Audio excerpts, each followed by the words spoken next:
প্রসন্ন হয়ে যায়, খুশি হয়ে যায়।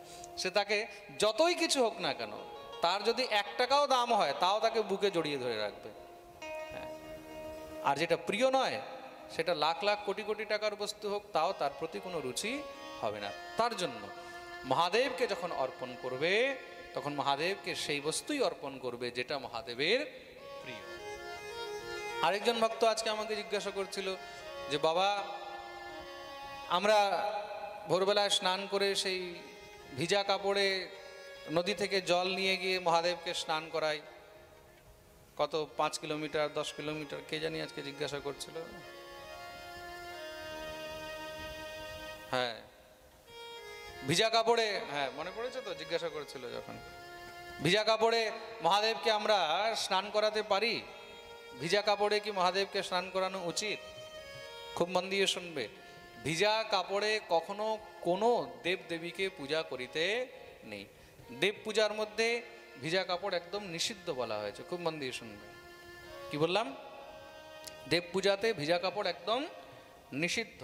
পিতৃকার্যের মধ্যে তুমি ভিজা কাপড়ে করতে পারো, ভিজা কাপড়ে তুমি স্নান করে পিতৃতর্পণ করতে পারো, পিতৃগণকে তুমি ভিজা কাপড়ে তর্পণ করতে পারো, কিন্তু কোনো দেব কার্যে কখনো ভিজা কাপড়ে দেব পূজা করিতে নেই। তাতে কি হয়? তারা রুষ্ট হন।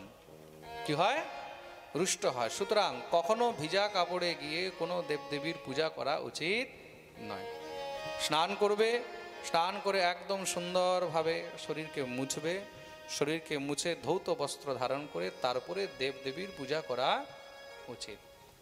স্নান করে যখন গা মুছবে তারও কিন্তু নিয়ম রয়েছে।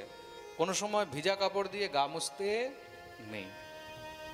আচার সংহিতার মধ্যে স্পষ্টরূপে বর্ণন রয়েছে ভিজা গামছা দিয়ে গা মুছলে কি হয়, এটাও লেখা রয়েছে। কিন্তু ভিজা গামছা দিয়ে গা মোছা মানে কুত্তাকে দিয়ে শরীরকে চাটানোর সমান বলা হয়েছে। কি বলা হয়েছে? কুকুরকে দিয়ে শরীরকে চাটানোর সমান বলা হয়েছে। কুকুর শরীরকে চাটলে যেই প্রকারের ফল হয়, তদ্রূপ ভিজা গামছা দিয়ে বা ভিজা কাপড় দিয়ে গা মুছলে তার সমান ফল হয়। সুতরাং আর ভিজা কাপড় দিয়ে গা মুছবে? আজকের পরে তো আর মুছবে না। প্রেম সে বলো রাধে রাধে। ভিজা গামছা দিয়ে বা ভিজা কাপড় দিয়ে কোনো সময় গা মুছতে নেই। শুকনো গামছা বা শুকনো কাপড় দিয়ে গা মোছা উচিত, এটা নিয়ম বলা হয়েছে। এইবার আরেকটি কথা, শাস্ত্রের মধ্যে আরেকটি বর্ণন রয়েছে। কদাচিৎ কেউ এমন কোনো পরিস্থিতিতে পড়ে গেল যে তার কাছে শুকনো কাপড় নেই মোছার জন্য, তার কাছে শুকনো কাপড় নেই, ভিজাই কাপড় আছে, সেটা দিয়ে মুছতে হবে। তখন কি করবে? তখন সেই ভিজা বস্ত্রকে ভালো করে আগে চিপে নেবে, ভালো করে আগে নিংড়ে নেবে, কিছুক্ষণ দাঁড়িয়ে তৎপশ্চাৎ সেই বস্ত্রকে 7 বার আগে ঝাড়তে হয়। 7 বার জোরে জোরে ঝাড়তে হয়। 7 বার জোরে জোরে ঝেড়ে তৎপশ্চাৎ সেটাকে দিয়ে শরীর মোছা উচিত। আর 7 বার যখন ঝাড়বে সেই ঝাড়ার সময় একটি মন্ত্র বলা উচিত। আর সেই মন্ত্রটি কি?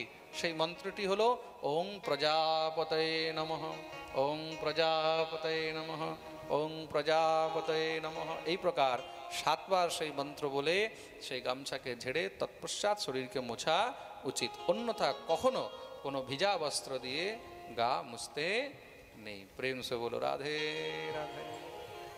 মনে থাকবে তো? কোনো দেব পূজায় আর কোনো দিন ভিজা কাপড়ে পূজায় বসবে না।